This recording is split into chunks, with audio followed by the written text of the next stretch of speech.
Paz do Senhor. Estava aqui meditando na palavra de Deus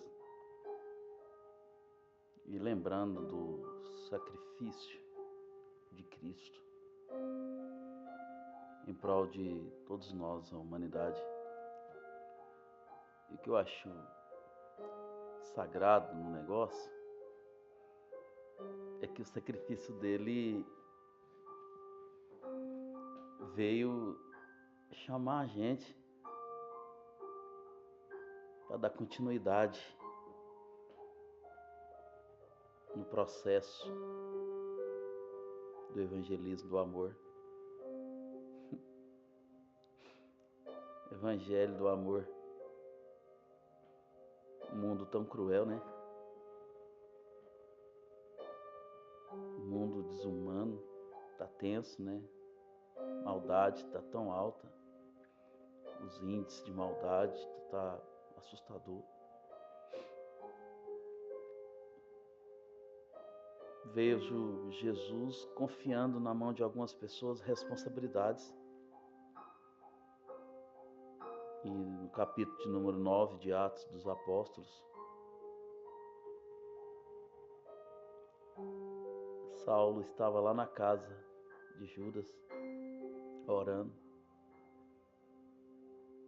falando com o Cristo. Cristo vai lá na casa do servo dele chamado Ananias e chama ele. Vai lá, meu filho.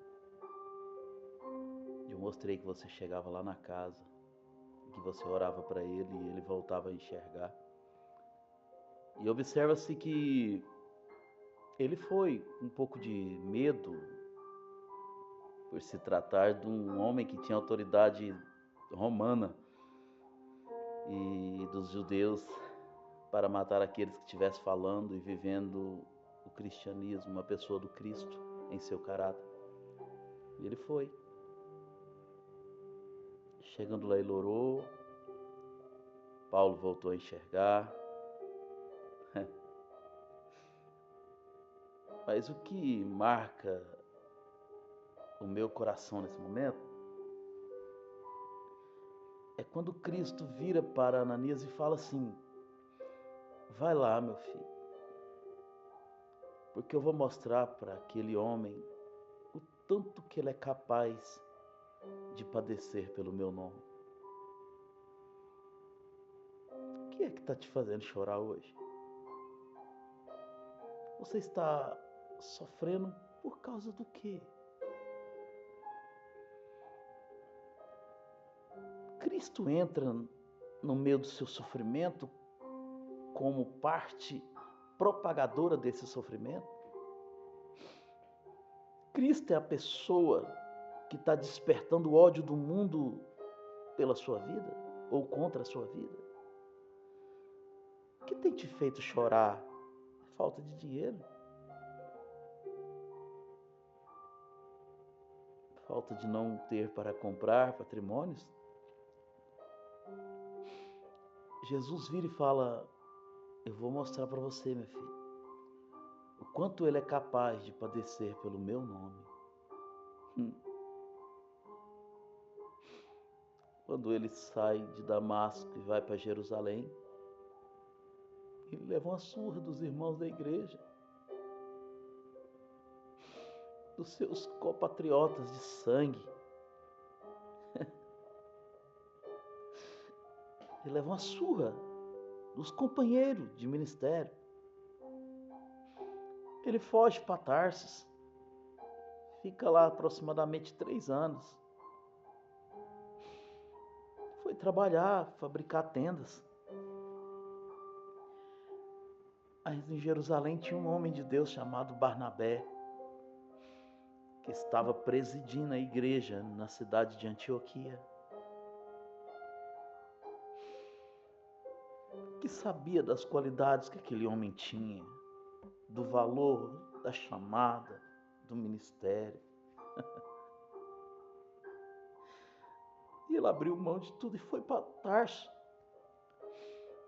Chegando lá, ele procurou Paulo e deu um abraço em Paulo e disse: você tem muito valor, meu filho.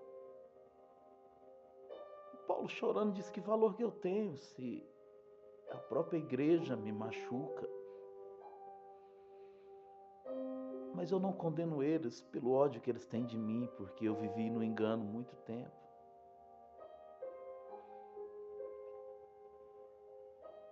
E Barnabé falou: volta comigo, meu filho. Volta comigo. Ele voltou. Ficou um ano em Antioquia ensinando os crentes da igreja de Antioquia, mais Barnabé. Mas um certo dia ele chega, Barnabé não estava. Uns judeus estavam lá na cidade. Visitou a sinagoga, encontra Paulo com as pessoas lá dentro e interpreta que Paulo estava levando para dentro da sinagoga pessoas que não eram judias. Levou Paulo para fora da igreja e lhe deram outra surra.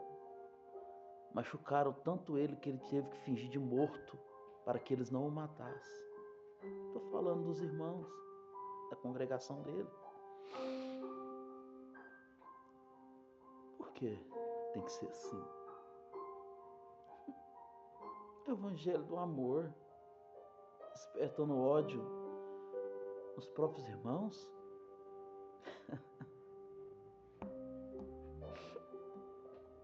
Jesus falou que ele ia sofrer por causa do nome dele.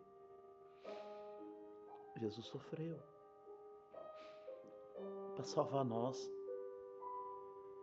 E se nós estamos sofrendo por amor do evangelho, sofrendo por ver pessoas que não estão dando conta de vencer, de superar, e você sofre com elas, você está sendo um verdadeiro Cristo na terra. A última viagem de Paulo a Roma, porque ele fez 4 viagens, Paulo foi para julgamento.